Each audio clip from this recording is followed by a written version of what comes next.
Good morning, Logos Academy, staff, family, and friends. And thank you, Mr. Grunning, for saving the best group for last. All right.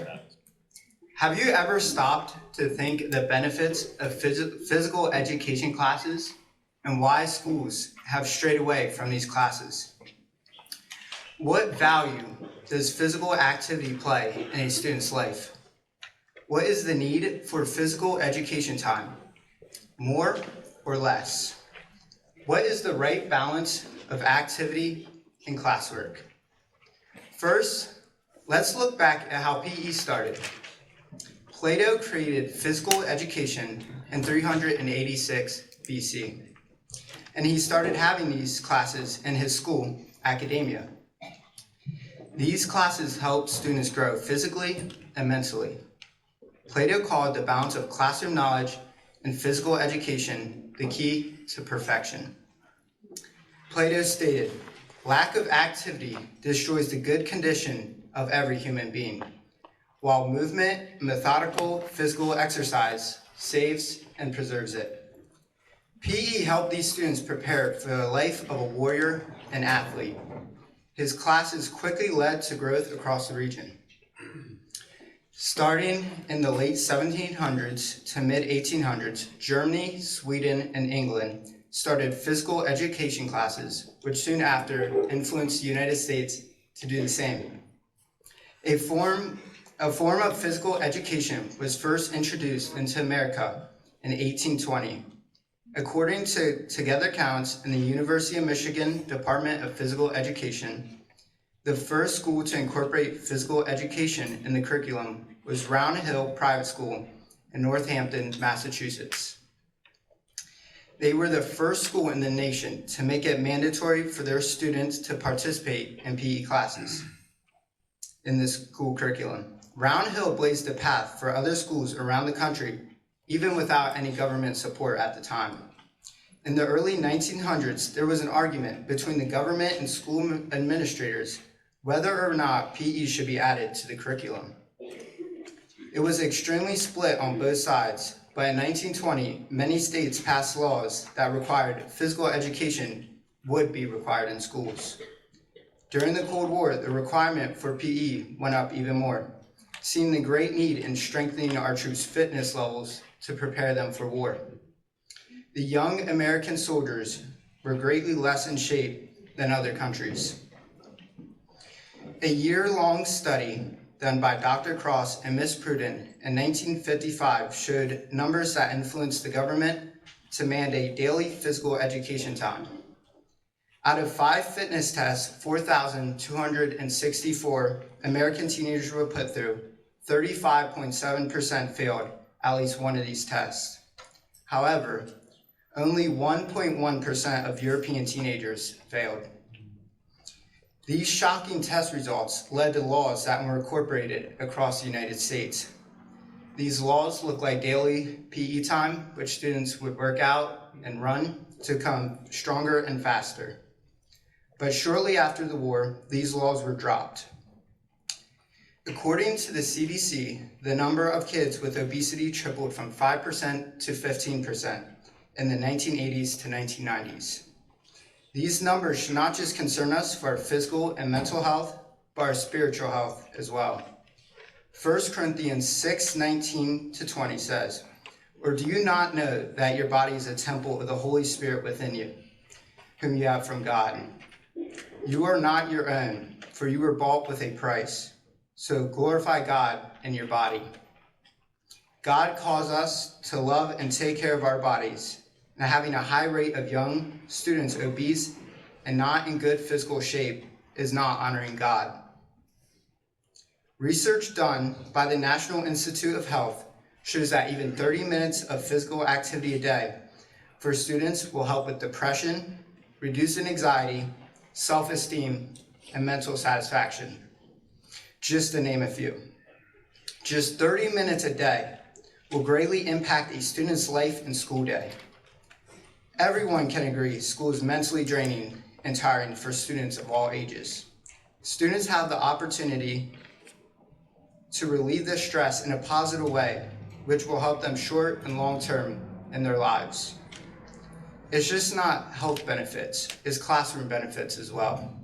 The CDC did research across different schools and age ranges that increasing the amount of physical activity in a student's day does not decrease test scores or classroom performance. But nevertheless, it boosted grades and raised how much students actually took in and remembered from the class. Students sitting hours after hours in class will not help students retain classroom information. There are plenty of teachers in here, and I'm sure you've had maybe a class or a group of teenager boys who have been a little rowdy in class or misbehaving a little bit. If they had more opportunities to burn this energy off in a positive way by lifting weights or playing a game of football, this would help in the classroom. Just minutes of physical activity gets blood flowing to the brain and helps students grasp more that they are learning in the class. Physical education and classroom education go hand in hand together. Like Plato said, it is the key to perfection.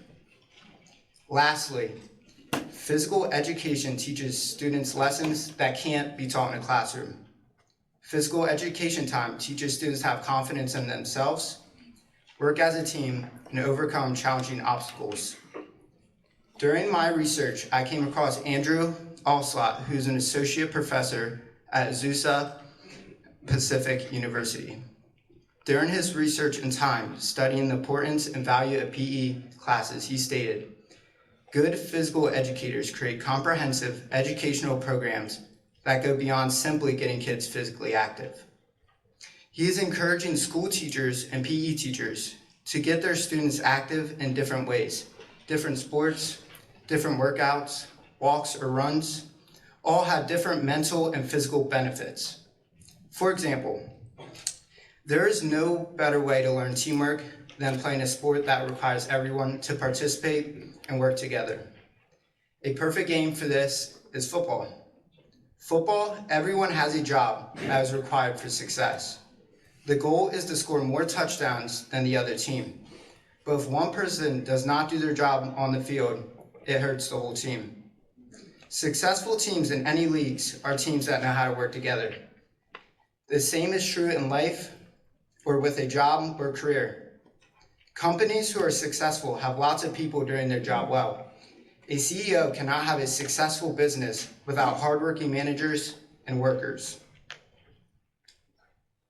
In schools, students have a lot of individualized work to see how well they are learning and doing in class. So having physical education class brings students together towards a team goal. Teamwork is just one of hundreds of lessons students will learn. PE is also a great teacher for self-control, goal setting, and leadership. But even with that being said, not everyone will agree students should have more physical education time. Some people believe that school class time is too valuable and needs to be spent in a classroom instead of adding physical education time in the everyday schedule. Lots of schools have thousands of students, and adding this PE time in the daily schedule makes it even more stressful to find time and balance the school day. But shouldn't we find a way to make PE time when we can see all the physical and mental benefits of it? There are simply some lessons that can't be taught in a classroom. These lessons are best learned in physical education classes and getting physically active. That being said, I'm not arguing for hours of PE class a day, but every day, students should have the opportunity to get some sort of physical education at school. Tons of research, which I have previously stated, shows that even a few minutes a day helps students' entire school day. It is a balance of the two we need to figure out and make changes to. That being said, I will end things off with this. Students need the opportunity to get more active throughout the school day. A few months ago, I was invited to Shrewsbury Elementary School by my good friend and coach, Sam LeBlanc. He is a PE teacher at the elementary school, and I was able to run 5 PE classes with him throughout the day. One way he makes sure all the students in the school have the opportunity to get physically active every day is by hosting a morning run club. He started this last year because he realized how valuable his time is and how much students really need this time. Every morning before classes starts, students are allowed to come into the gym and run laps for different prizes. This is a great way for students to get active and start their day off right. Simple things like this is what all schools and teachers need to start having available for students. It is possible, and it is something we can see changing. Thank you.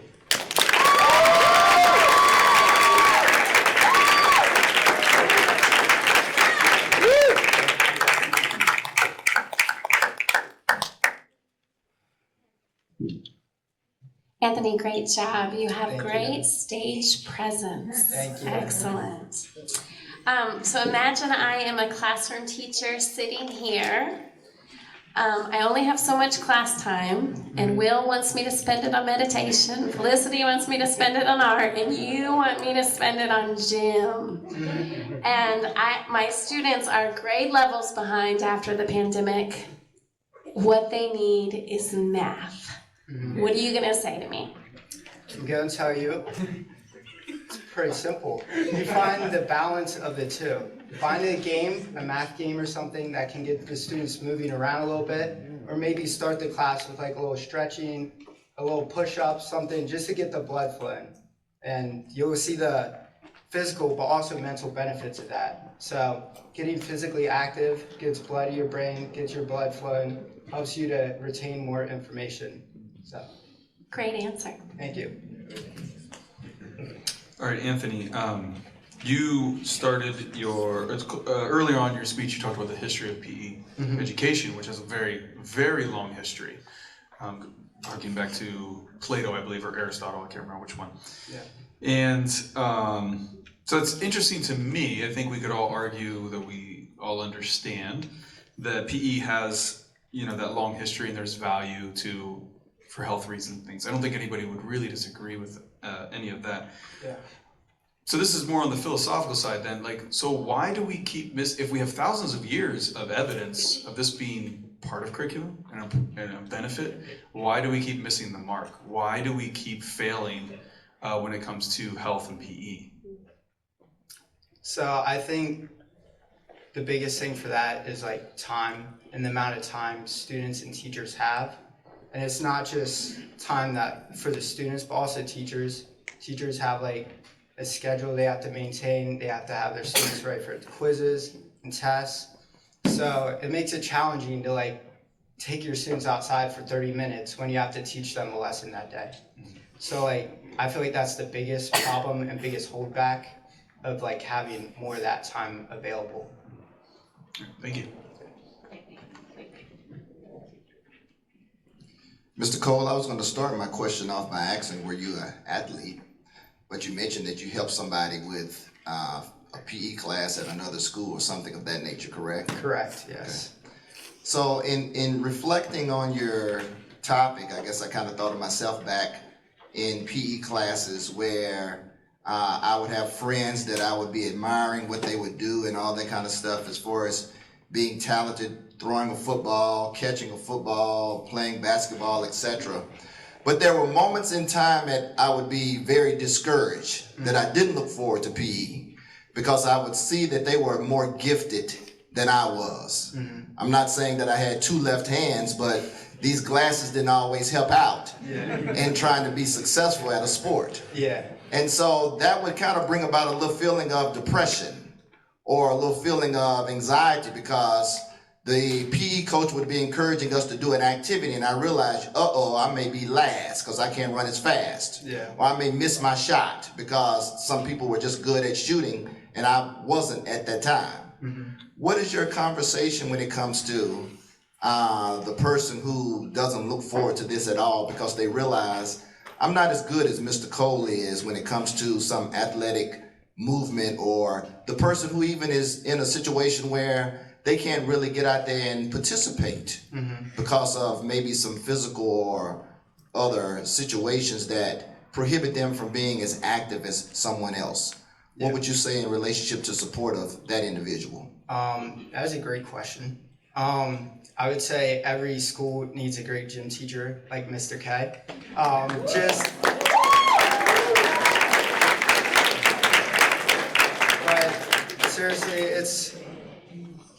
like a support system. Like obviously some people are better at art, some people are better at gym, but like she said, it's like supporting each other, having people around you, and just trying your best. So like I didn't have enough time to add it in here, but the most meaningful thing I took from my time with my coach at his school is a student came in that he was in a wheelchair and had some handicaps, but the coolest thing I saw was him, like the other students, including him laughing, enjoying. So like, if a kid with like those handicaps can do it, there's like no reason we shouldn't be able to. Thank you, Anthony. I enjoyed your presentation. Thank you. So, in preparing for this, I read this article. It's arguing the opposite of your thesis about from the Atlantic, and here's just one section of it. It says, one 2012 study based on data from the National Survey of Children's Health found that required PE alone generally doesn't have any noteworthy impact on boys' physical activity levels. Though it does have a marginal impact on girls. Similarly, a 2015 study from the Texas Fitness Now program found it largely ineffective, resulting in slightly improvement for kids' physical skills, but no impact on BMI or academic achievement.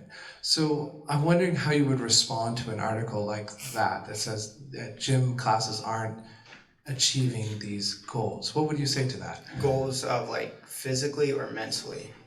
Well, specifically here, it's talking about increasing physical activity. If someone's, so this article is saying gym classes aren't actually making students more active. So what would you say to that?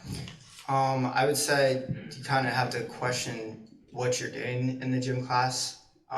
Like, are you doing the same thing every week? Is it just like a gym class where you just go out in the gym and the gym teacher just sits back and lets you do whatever? Or are they actually having different sports or different activities to actually get you moving? So I think if it's the second way, where they're actually having things for you to do, then you will see the activity benefits of it. Yeah. Anthony, my question is similar. You're very athletic and outgoing, so I'm guessing you love gym. But a lot of students across the country do not like gym class for many different reasons. And if you were a gym teacher, would you let students opt in or out of your class, and why? I feel it should be required, so they would be taking that class.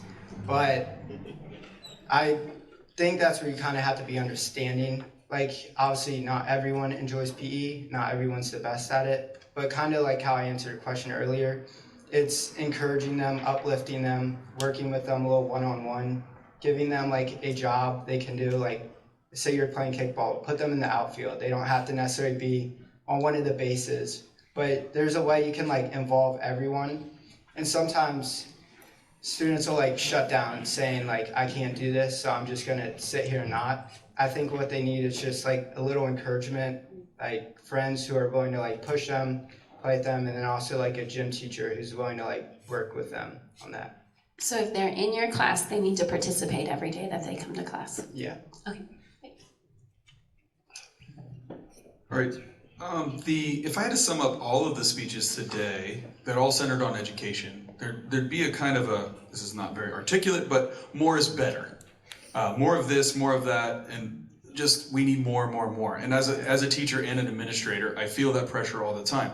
Why can't our school offer these classes, these clubs, these activities, these extracurriculars? Why are we only offering 8 sports? We should be offering 20. Like, there's a constant pressure to do more as schools. And then obviously schools have limited budgets, limited staffing, especially small schools like Logos or CSY. Right. Oftentimes I get wondering to myself, why is it the school's job to provide all these things? And I think in American society, there's a lot of pressure on schools, like schools will fix this problem. Mm-hmm. So how would you answer that for your specific topic, okay, just PE, but why is it the school's job to provide those, that curriculum, those classes, that time, instead of some other organization, institution, or family? Yeah. So it's like no surprise, students spend a lot of their times at school, and a school's job is to prepare them for the future.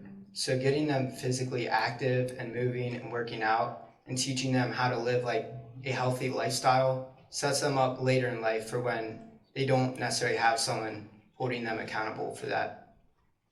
All right, thank you. You're welcome.